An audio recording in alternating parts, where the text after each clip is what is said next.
Economía Hoy con Gerardo Corrales.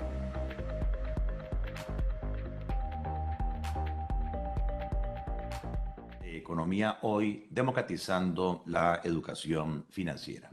Hoy tengo el gran gusto de compartir el programa con el doctor Rodrigo Cubero, presidente del Banco Central, que como en otras ocasiones gentilmente ha aceptado esta invitación al programa para educarnos en una materia tan relevante como las proyecciones económicas para el año que inicia 2022 y también para hacer una evaluación de cómo cerró el año 2021. Don Rodrigo, de nuevo, bienvenido y darte el agradecimiento por la aceptación de nuevo a esta invitación. Muchísimas gracias, Gerardo, por la oportunidad. Una vez más, es un placer para mí poder compartir en este programa y la verdad también un honor y una oportunidad para agradecer también el esfuerzo que desde este programa, Gerardo, haces en proveer educación financiera a la población, que es una tarea fundamental para todos nosotros. Muy bien, don Rodrigo, estábamos acostumbrados a que a inicio del año y a mediados del año el Banco Central presentaba su programa macroeconómico y la revisión del programa macroeconómico y recientemente de manera trimestral que presentase un informe de política monetaria. Ahora vemos que el nombre de programa macroeconómico como que se fusionó. Entonces, tal vez si nos puedes explicar exactamente qué fue lo que pasó y si hay algún tipo de implicación o meramente es un cambio de nombre. Es fundamentalmente un cambio de nombre, Gerardo, pero te cuento la historia para que quede clara la evolución. Nosotros teníamos el programa macroeconómico en los meses de enero y sus revisiones en los meses de julio. A la par de esa serie documental del programa macroeconómico, el Banco Central había venido publicando un informe de inflación que no tenía una fecha definitiva, pero en el año 2019 decidimos fijarlo en los trimestres en que no había programa macroeconómico, de manera que hubiera una expectativa clara de cuándo venía el informe de inflación, y el informe de inflación iba entonces a salir en los meses de abril y en los meses de octubre.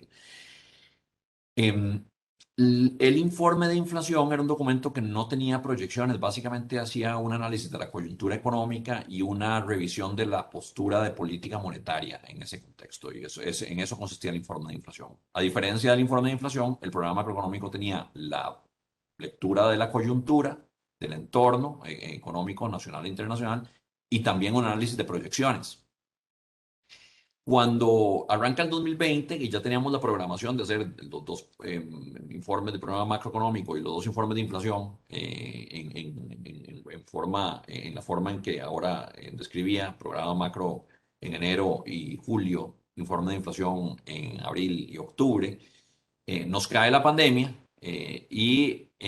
como ustedes recordarán, nos cae en marzo. La siguiente publicación que el Banco Central tenía programada era el informe de inflación de abril del 2020, y nos pareció que era muy importante que en ese informe de inflación, que ya sí venía digamos, bien estructurado, con un cronograma claro que no se tenía hasta ese momento, se compartieran además proyecciones, una actualización de proyecciones, porque las proyecciones que el Banco Central había compartido sobre la economía eran de enero, antes de que nos golpeara la pandemia, y se habían quedado, por supuesto, muy desfasadas. Con ello, el informe de inflación de abril salió ya no solo con una lectura del entorno y la política monetaria, sino también con un análisis de proyecciones.